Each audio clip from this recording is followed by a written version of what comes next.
Hi everybody, and welcome back to Lost Genre Reddit Stories. This one's from user ThrowArray. Am I dumb or what? My 23 female boyfriend, 25 male, cheated in the past relationship and made me feel bad about being shocked. Hi y'all, I'm in a very sticky situation. I am reposting this as I didn't get that much feedback last time, and I'm honestly going to meet up with him later on today to break up with him over this. I just don't want to feel like I'm making a major mistake and want to hear from as many of you as possible. Background. My boyfriend, let's call him Dan, cheated in one of his past relationships and I only found out about it last night. When he was 18, he got into a relationship with a girl, let's call her Betty, who had a very difficult home situation. His parents are very strictly religious, and so the only way Betty was allowed to stay over the night at his parents' home was if they got married. Fast forward 2 years. Betty, over time, also became very religious, and they had lost all feelings for each other, although she became more integrated into his family and his religious community. They had discussed that their relationship probably wouldn't last, but due to Betty becoming a part of his family and her home situation, he felt he couldn't end it and sent her back to that. He downloaded dating apps and started seeing someone else, let's call her Emma. Betty only found out about it when she went through his phone. They got divorced when he was 20 and he continued with this relationship with Emma. Fast forward to now. Dan has a friend who has been using the dating app whilst his girlfriend was abroad. We found out about it and Dan had a chat with his friend where he told him to either break up with his girlfriend or get off the apps. We had a chat about it later and I called his friend a dirty dog, and Dan said, "You know, it's terrible. We all knew he had this attachment issues and he's been through a lot in life." I told Dan that had pissed me off. There is no justification, attachment issues or not. Dan then said, "You know, I've cheated in the past. Does that mean I'm undeserving of this relationship?" I was told when we first started dating almost 2 years ago that he had cheated. When I probed further, he told me the relationship had ended and she knew I was seeing someone else, but I started seeing her before the divorce was final. He is adamant he's told me before, and he has definitely alluded to it, but I didn't probe further as I took his word for it ages ago. So I was damn horrified when he explained what had actually happened. I was so effing shocked and surprised. It's only when thinking about it now that it makes sense. I told him, "Okay, so when the going gets tough, are you going to download Tinder? It makes so much sense now that you've given reasoning behind your friend's actions, just as you've done for yourself. If you can rationalize it once, you can rationalize it again." He became extremely defensive and got angry at me.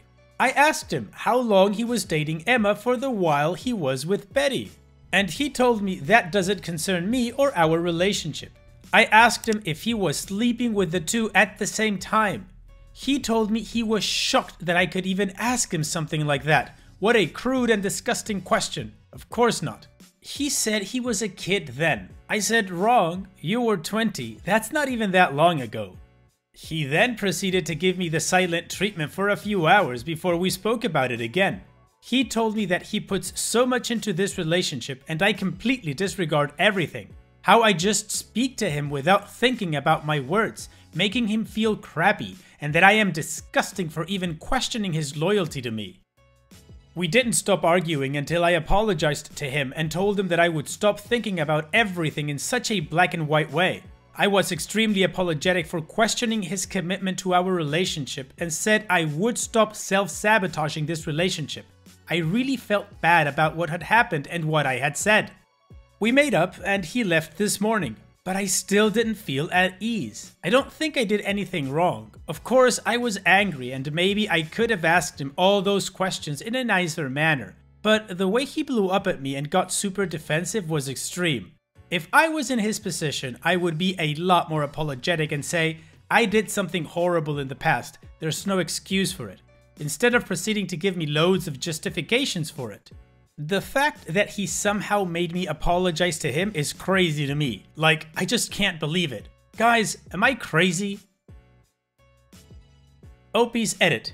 I didn't mention, but we spoke about his relationship with Betty before he told me about all the cheating. He told me he felt a strong sense of abandonment when she got on her train to go home. Just another person in his life who left him. He completely missed out the part that he had cheated on her, abandoned her first. Of course she was going to react like that. He made himself into such a victim and I felt bad for him. I really did. When talking about the situation, he only spoke about himself. How hard it was for him being with someone with a crap home life and the guilt he endured. Didn't mention how horrible she must have felt. You know, being the actual person suffering from abuse at home and then being cheated on. Okay, OP, I don't think you're crazy and I can totally understand the way that your current boyfriend spent his past cheating to make himself look like a victim can make you feel like, well, if he did it once, he can definitely do it again because, you know, cheaters cheat. Now, in other videos, I have spoken about how important I think accountability is for individuals and people in relationships. And apparently, even now, 2 years after that you've been dating him, he still hasn't accepted that what he did was wrong. He did cheat on his wife while he was married. There's no justification for that. You can do whatever mental gymnastics you want about how they were different or they had a dead bedroom or whatever, but she didn't cheat on him, so the vows stood. He cheated on her, he broke the marriage. The decision you make regarding your relationship is your own, OP, and if you feel that ending this relationship is the best thing for you, well then that's what you have to do. What do you guys think OP should do? Now, the update is quite long, so we're going to skip over the community comments and go straight for the update. So much has happened since then. I had a chat with my friend and flatmate, Tammy, who has been around him the most out of all of my friends. I told her about this situation and she reminded me of so many awful examples of gaslighting and blatant lying that I had forgotten about. He told me he broke up with Emma and blocked her on all platforms. But a month after doing so, he wanted to give her closure and so wrote a letter to deliver to her door.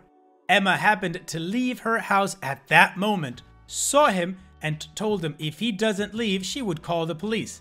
We thought about it and thought, come on now, for her to react like that, he must have done something to her. I went and broke up with him that same day, but didn't give him any reasoning. It just said I was unhappy and he didn't question me. He said he was unhappy too and also wanted to break up. It was maybe a 5-minute conversation at most.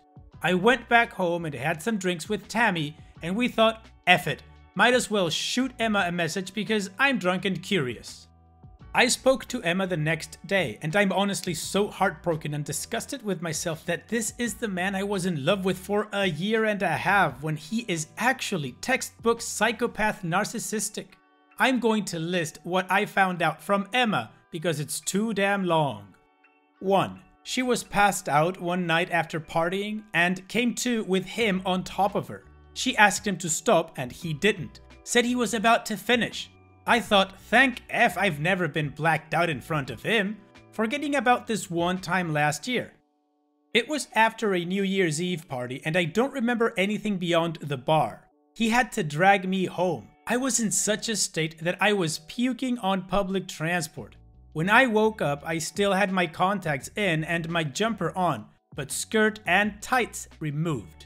He asked me, what about the sex we had last night? And I was just like, what are you talking about? He said, oh sorry, I must have been dreaming. I didn't think much of it, but now I'm pretty certain about what had happened. 2. He kept forcing me to watch the series on the assassination of Versace with him, even though he had already watched it before and I wasn't digging the series. I told him that I didn't want to watch it anymore and he wasn't too happy, but whatever. Before my birthday, he asked me what I thought about Versace earrings, and I thought, nope, too pricey. I'm not one for expensive jewelry, but he got me it anyway. I spoke to Emma and he got her the exact same thing for her birthday. But she thought it was cute because they had watched the series together and really enjoyed it. Not to mention, those earrings were fake. Lol. 3. He was still with Emma when he started dating me. He was also dating another girl around the same time, so that's 3 in one go that we know of. He told me he had broken up with Emma around 4 to 5 months before we met. 4. He tried it with Emma's 17-year-old sister. 5. His poor vulnerable ex-wife. He told Emma that Betty was a hypersexual person and that she really wanted a threesome with his dirty dog friend, and the only reason it didn't happen was because his mate chickened out. Knowing what I know now, I'm sure he was pressuring her into this. 6. He told me about a house party that Emma threw, and he invited one of his friends too. He told me that his friend drank too much and passed out in a garden chair in the backyard. One of Emma's friends then climbed on top of him and proceeded to abuse him. When I mentioned this to Emma, she burst into tears and said it was her friend that was passed out actually, and his friend had abused her friend. There's video evidence of this, as some of her flatmates were sleazy and recorded it from an upstairs window. 7. Lying about his job title and income. I'm a student and I was practically this effer's sugar mama, even though he knew about my money problems. He was here 5 to 6 days a week and never contributed to anything. Not bills, not rent, not even my grocery shop. I was out here cooking and cleaning, being a housewife because he massively exaggerated his workload and importance at his workplace. He honestly made it out to look like he had no free time whatsoever. My dumbass should have frickin' known he was delusional when he was out here applying to senior level positions without having even finished his undergrad. Oh, he also inflated his salary by 2 times. 8. He cheated on Betty all the time. 9. He had hit on one of Emma's friends and told her, "If I send you a drunk text, you know why." I was massively uncomfortable with him being around 2 of my friends. Even though I love them so damn much and trust them wholeheartedly, I felt really uncomfortable with how much attention he would give them. He made it out to me that I was being insecure and a jealous bee for no reason. But after hearing about Emma's friend, nope, none of that crap was in my head. 10. I found Emma's nudes on his phone because I searched it one day and he blew up at me. Made me feel bad for going through his phone and not trusting him. Told me it was pictures he forgot to delete. Talking to Emma though, she said she made him delete all of those in front of her, so the C obviously made a backup. 11. That letter he tried to deliver? He was outside her door at 10 p.m. Emma was obviously shaken up. 12. He was cheating on Emma the whole time too. Probably cheated on me too. There's way more that he did, but my effing god am I a D-head for being with that and not realizing what a loser I was with. After hearing all of this, I decided to message his sister and tell her, "Listen, I'm scared of your brother, so I will be posting his things to your house. If I ever find him outside my door, I will call the police." I also messaged his friend's girlfriend, telling her her man's on all these dating apps and also sent screenshots of him on these apps. He had the effing audacity to tell her he was being catfished. Sir, are you Beyonce? The F. I tried empathizing with her and told her, "Listen, Dan was crazy abusive too. You just need to see the light." She only freaking went and told him. I had him blocked on all platforms, and after hearing that I called him abusive, he messaged every single one of my friends that hadn't blocked him yet, telling them that I was acting erratic and crazy. Same way I was acting when I had a mental breakdown a while ago. He did not even know me then, so that was a chuckle and a half. And that he was really concerned about me and wanted to know why I was calling him abusive. None of them responded and blocked him immediately. I low-key felt bad about leaving him scrambling and baffling about the situation because he does not know the half of what I know, and part of me woke up today wanting to explain it all, but now, after having typed all of this out and reminding myself, nope, there's nothing more satisfying than him being stressed and confused and getting no answers in return. I love to see it. He's already on Tinder like 3 days after, so he can't be that cut up. Even though in his messages to my friends, he was really sad and upset. Sad face. Teeny tiny violin.